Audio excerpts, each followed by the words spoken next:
బంగారం దొంగతనాలే కాదండి, మన ఆడవాళ్ళు 1 గ్రామ్ గోల్డ్ కూడా దొంగతనాలు చేస్తున్నారు. కాకినాడలో ఒక మహిళ 1 గ్రామ్ గోల్డ్ షాప్కి వెళ్ళి అవి చూపించండి ఇవి చూపించండి అని చెప్పేసి అన్నీ అడిగింది. చక్కగా అవన్నీ చూపించారు. ఆ షాపు ఫుల్ బిజీగా ఉంది.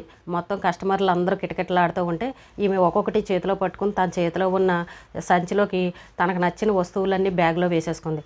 అయితే లాస్ట్కి మరి ఏమన్నా కొందో లేదో తెలియదు కానీ సైలెంట్గా వెళ్ళిపోయింది. అయితే ఈ షాపు వాళ్ళు తర్వాత సీసీ కెమెరాలో ఇదంతా చూసుకున్నారు. చక్కగా క్లియర్గా అమ్మాయి దొంగిలించడం అన్నీ కనిపించాయి. అయితే వెంటనే వాళ్ళు వెళ్ళి పోలీస్ కంప్లైంట్ ఇచ్చారు.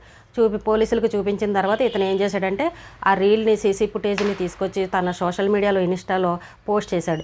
అది మొత్తం చాలామంది చూసేశారు. పోలీసులు వెళ్ళి వాళ్ళని పట్టుకుని ఏంటమ్మా ఇలా దొంగతనం చేసామని అంటే సహజంగా చెప్తారు కదా, నేనేమీ తీయలేదు ఇదేదని చెప్పేసరికి ఈ వీడియోని చూపించేసరికి ఇంకా నోరు ఎళ్ళబెట్టింది.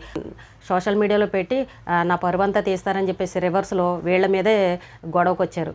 ముందు మీరు ఆ వీడియో డిలీట్ చేయండి అని అడగగానే షాప్ వాళ్ళు అన్నారు, ముందు మీరు దొంగిలించినవన్నీ కూడా తీసుకురండి, అప్పుడు నేను మీ వీడియో డిలీట్ చేస్తానని చెప్పేసి షాప్ వాళ్ళు చెప్పారు. ఆమె ఏవైతే దొంగిలించిందో ఆ వస్తువులు అన్నీ సరే తీసుకొచ్చి షాప్ వాళ్ళకి ఇచ్చేసరికి మొత్తం అవన్నీ కలిపి 50,000 రూపాయల వస్తువులు ఉన్నాయి. చూడండి, బంగారం కాకుండా 1 గ్రామ్ గోల్డ్ కూడా ఆడవాళ్ళు ఏ రకంగా దొంగతనం చేస్తున్నారు.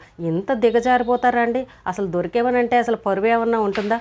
అసలు అందరూ చూసారనంటే అసలు సిగ్గుతో చచ్చిపోవాలా? కొంతమంది ఆడవాళ్ళు ఇలాంటి పనులు కూడా చేస్తున్నారన్నమాట.